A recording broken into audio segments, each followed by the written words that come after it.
Hey, deserving listeners, 90 Day Fiancé, Jorge and Anfisa. Let's see what happens. Let's go way back and watch, and I'll react. We just got through doing this counseling session, and Anfisa and I have a lot going on in our minds right now. How did you like it? It was pretty good.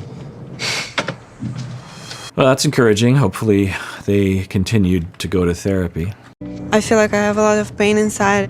I'm just trying not to think about it and keep busy, but when I talk about it, it just makes it unbearable. Yeah, I don't doubt that. I imagine the conscious pain are the triggering moments with George, but I think she's had a lifetime of pain. At least there's evidence of that anyway. And so I'm really glad that she can feel that. And that is a common thing that I'll hear from people who have had a lifetime of relational traumas is they will come to therapy and, not all the time, but commonly because it's an expectation, or at least it's a safe place to have emotion, the individual, the Anfisas of the world, they'll let the dam, or what's the metaphor? They'll let some water over the dam, if you will, or they'll let some pressure. They'll shake up the soda can, and they'll let some pressure out, and there's a lot of pressure there, right? And they can all the emotion, just a lifetime of sadness and crying that has been bottled up, and so they'll let a little bit out, and it'll scare them. And she kind of said something like that. It's overwhelming. It can feel really scary. It's like, if I start crying, I'll never stop, which isn't true. There is a finite amount of tears that people will have. It might literally be 3 years of crying off and on, but there is a finite end to it. And there's also nothing wrong with crying for 3 years, if that's what your body wants to do, especially if you're in therapy, right? So, yeah, I imagine that is absolutely true, and I'm really glad that she's able to go to that place and that the therapy helped her in that way. And so the therapist must have made her feel safe enough to be able to go to what I believe to be the core of what's happening. Now, I would hope that George would also get that opportunity to feel safe enough to cry as well, because I think he has a lot of tears too.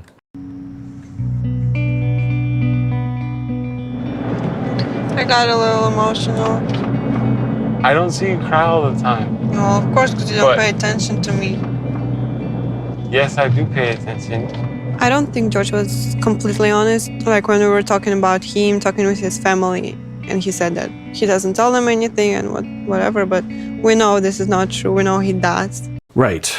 So I guess that is in line with what he had said earlier, which is that he will lie because he's trying to make people happy. And so he does. I'm guessing when he talks to his family, he's saying all sorts of things. And maybe as a minor subject, one of the many subjects, he will talk about his marriage. And as a part of that will be possibly complaining about the way that she treats him. Like she keyed my car, or she hit me the other night because she didn't like what I was saying, things like that.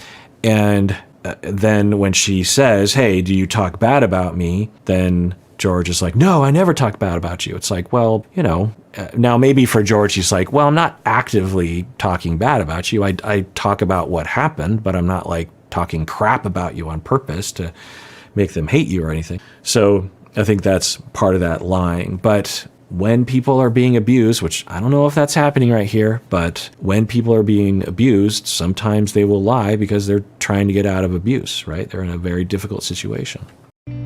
I think he thinks that I should just forget it because it happened in the past and it shouldn't matter, but I can't get over it like that. I don't know about what's happening right now, but when people have betrayal traumas and abandonment traumas, which can be one and the same for some people, they can be very sensitive to minor betrayals, like what she's referring to, and it'll stick with them. It's impossible for them to let it go, and they will hold it over your head, perhaps the rest of your life. I've had clients like this who were suffering from these kinds of traumas, and I've talked about this story before, but just to tell it again, is early in my career, I was treating someone with what I believe to be similar relational traumas and reactivity as her. I don't know, but she really wanted to have contact with me in between sessions, and she was becoming very attached, which meant that therapy was working, but it has this sort of negative side effect where in between sessions she was really longing after me and was upset at me that I wasn't there for her all the time, but I only saw her once a week. I was at an agency at the time, and I suppose in my private practice, I might see people more than once a week, maybe. But anyway, point is that she wanted contact, and we were going back, and I was, keeping the frame of therapy. I was keeping boundaries, and I would empathize with her, and I would validate, and I would understand and accept and apologize, I guess, because of the situation. But I'd say, there's really nothing I can do. And she'd say, well, could I call you on the phone? And I could say, well, I'm working with other clients. And she said, well, what if I called in between your clients? Could we chat for a minute or so? And so she's really trying to find anything.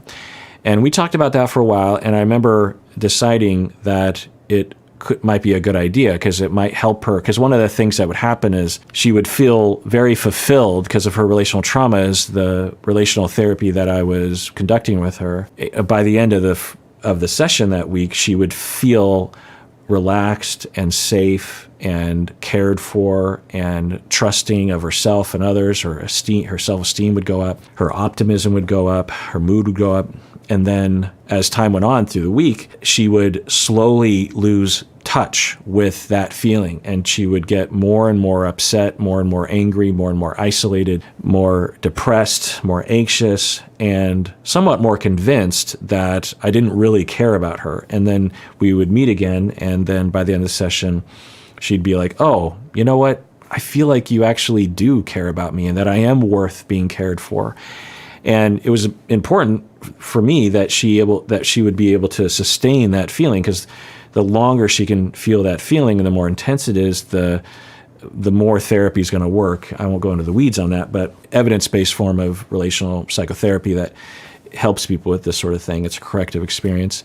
And the idea is that if they have enough of that, then they can begin to like themselves and trust other people such that they're not as reactive to other people, and they can have fulfilling, secure attachments in the real world, and they won't need me anymore. That's the whole idea. So I thought, well, maybe it would help if we did have some contact in between the sessions so that she could have a little reminder of the reality of who I am and that I'm here and that I do care. I said, okay, yeah, you can call me and see if I'm available. If I'm not available, I'm not available. But if I am, then, I'll answer the phone and we can talk for a minute or two because I'll be in between sessions. So one time she called.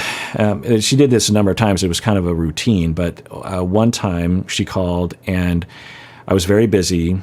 And I was in the lobby, actually, and there's all the client, the 10 minutes in between session, there'd just be this whole group of clients leaving and a whole group of clients coming in because it was an agency, so there's a lot of therapists around.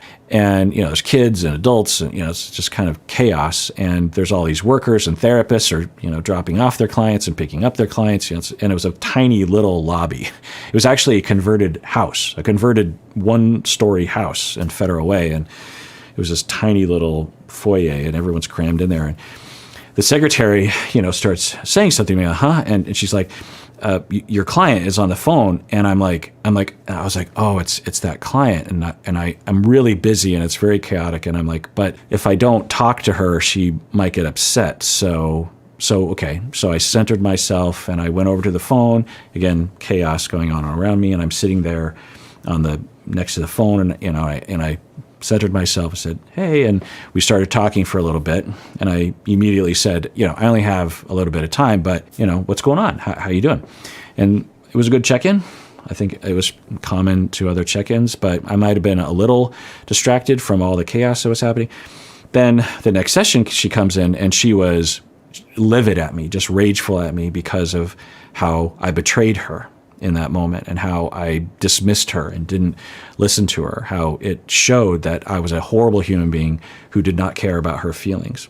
And I knew better and had developed enough experience by that point. It's pretty early in my career. I think I was just one or maybe even less than a year into my career at that point. Anyway, so that's normal, par for the course, really, with clients like this. It's normal that'll happen. The closer they get, the more vulnerable they get, the more trigger they can get, the more transference they have, the more displacement they have, the more easy it is to trigger them. And so they can become extremely angry at me and hurt by me, even though I didn't do anything that logically or conceivably or reasonably would be understood as some horrible thing that I did to her. You know what I mean? And just to give you an idea, we talked about this event for years, years later, she was still bringing it up and saying, remember that one time when you just completely let me down? But, you've recovered since then. But remember that time when you just completely betrayed me? And, it's par for the course. And if you're going to work with people with these kinds of relational traumas, this is what you're signing up for. It's not easy.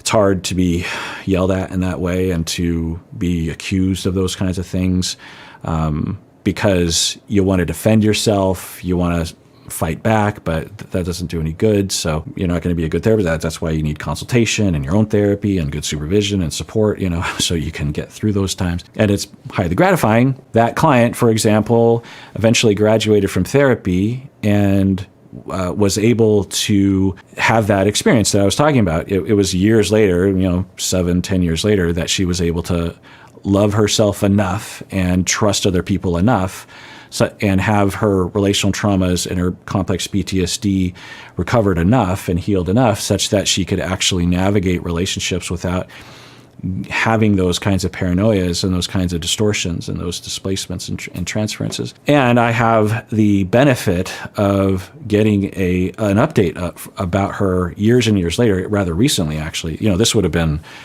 20 years ago-ish, longer, actually.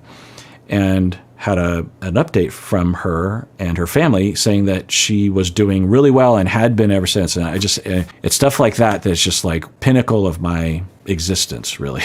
Like, why, if I had to justify my life to, I don't know, an alien or something, that's one of the first things that I'd bring up, Anyway, so my point is that when you have relational traumas like that, you will have tremendous sensitivity to betrayal. And since he has betrayed her, she's going to have feelings about that, but it'll make it a lot more intense for her. And there'll be but at the same time, there's a lot more opportunity for healing around that. And if they have a therapist to help engineer that and build that healing, then that can go a long way. This episode is sponsored by BetterHelp. Let's talk about self-awareness. I'm often talking about a connection with the self, a connection with who you are, what you want, what you need, this kind of thing. And how for some people, since they weren't attuned to enough as a child, they don't have a strong connection with the self, and therefore they have to go through a lot of therapy to get in connection with the self. But really, I don't know anyone who doesn't cut themselves off from their needs. None of us were 100% attuned to 100% of the time. And of course, that's where therapy can help everybody. And as a therapist, I've witnessed clients discover mind-blowing aspects of themselves that really helped them in their lives. Well, that's where BetterHelp comes in. BetterHelp connects you with a licensed therapist who can take you on that journey of self-discovery wherever you are. It's entirely online. It's designed to be convenient and flexible to your schedule. So discover your potential with BetterHelp. Visit betterhelp.com/Kirk today to get 10% off your first month. That's BetterHelp, HELP.com/Kirk. I mean, he made a lot of good points. Yeah. Like, these are points that you can't, research or read in a book. Yeah, you can.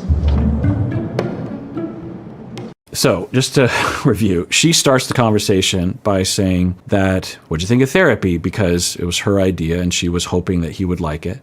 And then he says, oh, I liked it. And he was a good therapist and he brought up some good points. And then she ridicules him. She also is saying that he didn't own up to the things that he did to her when, I mean, maybe they did go into Anfisa's literal violence on him. Maybe they actually did talk about that, but they didn't appear to anyway. And so, so if we look at this, if this is abuse, then I think what's happening for her is, even though he's doing everything he can to, I think, appease her, she is probably triggered by the intensity of the session. That can happen sometimes. Even if the session goes well, you can have kind of a vulnerability hangover, and then there'll be a commensurate reaction to that, and maybe laying into him or harming him in this way. Is that? I don't know. Because why would she say it like that? Yeah. These are points that you can't research or read in a book. Yeah, you can. I mean, if her point is there are places where you can read books on relationships or something. Okay, but contextually, why would you say it at that moment and in that way? What do you think you learned from this session? Before, I didn't realize that it's about changing myself and also worrying about her feelings more. I don't know, I kind of forgot. And that's okay. It's totally fine. I don't expect any clients, especially under an interview process, to be able to articulate in a very articulate way what happened in session. You know, it takes a lot of time. I mean, I would imagine even clients that I have for a year that are doing really great work, if you were to ask them, what did you do today? I don't know if they would have like a really articulate answer. That's not their job. That's my job. It's my job to articulate and to frame what's happening, right? I mean, what did you think about everything? I feel like we didn't have enough time. I mean, we talked about some issues, but I feel like I need more time. Yeah, I would estimate that they would need minimum 5 years of weekly therapy to get a good amount of work done. And really, they probably wouldn't see a lot of strong results until after 6 to 12 months of therapy, given their level of issue. You know, that's typically what I would see with a presentation like this. So yeah, they need a lot more time. One session is not enough time. I mean, I feel the same, but I don't know, it's just kind of hard when we don't have anything going on. Like, I feel like, yeah, we've had our issues and stuff like that, but right now we're not mad at each other. And yeah, I mean, you know what I'm going to say there, which is that, one, the conflict is just around the corner, and you're not even necessarily not, you might even be having a conflict right now in this moment. Also, when you are not having problems, that's one of the best times to go to therapy, because you can have a more calm, understanding session where you can, because your differentiation is better and you're calmer and you're able to listen to each other, and you can really develop routines and understandings of each other such that you can prepare, you know, give you the tools and the strengths and the routines and the understandings to get you through the eventual conflict that will inevitably come, because all couples have conflict occasionally. But it sounds like he is perhaps saying that he doesn't want to go to therapy anymore. Feels like George didn't even see me breaking down during the therapy. He thinks just because we weren't arguing right now, that's fine. You know, I'm fine, he's fine. But things are not fine. It's interesting that she is the one that wants to go to therapy. I find that to be interesting, and I'm glad. And you would think he would want to go because of the landscape. You'd think he'd be like, well, yeah, we should go, because eventually I would want the therapist to help her with how she gets triggered, or, you know, how she hits me sometimes. So you think that'd be on his mind. But I wonder if he's so indoctrinated into toxic masculinity that he's just like, therapy is for ladies, and I don't want to ask someone for help, and I don't want to talk about my emotions. did you get everything off your chest that you wanted to talk about? What did you want to talk about? Our issues. Our issue? When I said that you talk bad about me to your family, you're like, no, it's just what I think, what I assume. But no, this is true. You talk bad to your family. I don't. No. George says that he never talked to his family about me, and it's just so frustrating. I'm putting my trust in George so I could actually make this work. But if he doesn't tell the truth to the therapist, then what's even the point? There's a lot of points, as even if he, you know, there's so many reasons why they should continue to go, even if he doesn't tell the truth about that. Of course, there's so, you know, I don't need to go into details on that. There's so many benefits that could happen if they were to continue. Well, I've heard it. At that time, that's what the situation was. Well, why does it matter? And what if we again in this situation? Right, that's what I thought, is that he's answering the question of like, I don't talk crap about you, you know, I don't make stuff up. I don't purposely call my family just to talk crap about you. But if something bad happens and you do something to me and it was recent, then yeah, I tell them about it. but that's not me talking bad about you. But she is saying you talk bad about me, meaning that you tell them what I do, which is just a whole other issue here, right? That she's telling him, you can't tell your support system my behavior. We're talking about now. No, we're talking about everything. I feel like you need your own counselor sessions because the problems are within you. Yeah, that's troubling. I don't think that's going to happen. And it's a very common perspective. I've been saying that from the beginning as they've started to explore that. It's like often couples will come into session and each of them is there because they think the other person needs therapy. They're like, well, really my spouse needs therapy. I don't, but I'm just here to help them. And the other person is like, really, I don't need therapy, but boy, you need to talk to that person. And that's okay. That's the beginning. It's a starting point. And once I acclimate them to the reality that they both can work on things and that it's not a matter of who's right or wrong, but everyone has their triggers and everyone has their distortions and everyone has their overreactivity and you're triggering each, and like the therapist said. Okay, then I'll do my own counselor session. I hope George understands where I'm coming from and hopefully this will work. But So she's like, I don't need therapy. You're the one that needs therapy, which is just astonishing. Now, it's in line with her presentation. And then he's like, okay, I'll go to therapy. So now, do we believe that he would go meaningfully? Do we even believe he would go? I don't know. But it's one directional, this situation. All right. Well, let's end it there. And everyone out there, please take care of yourself because you deserve it. You really, really do.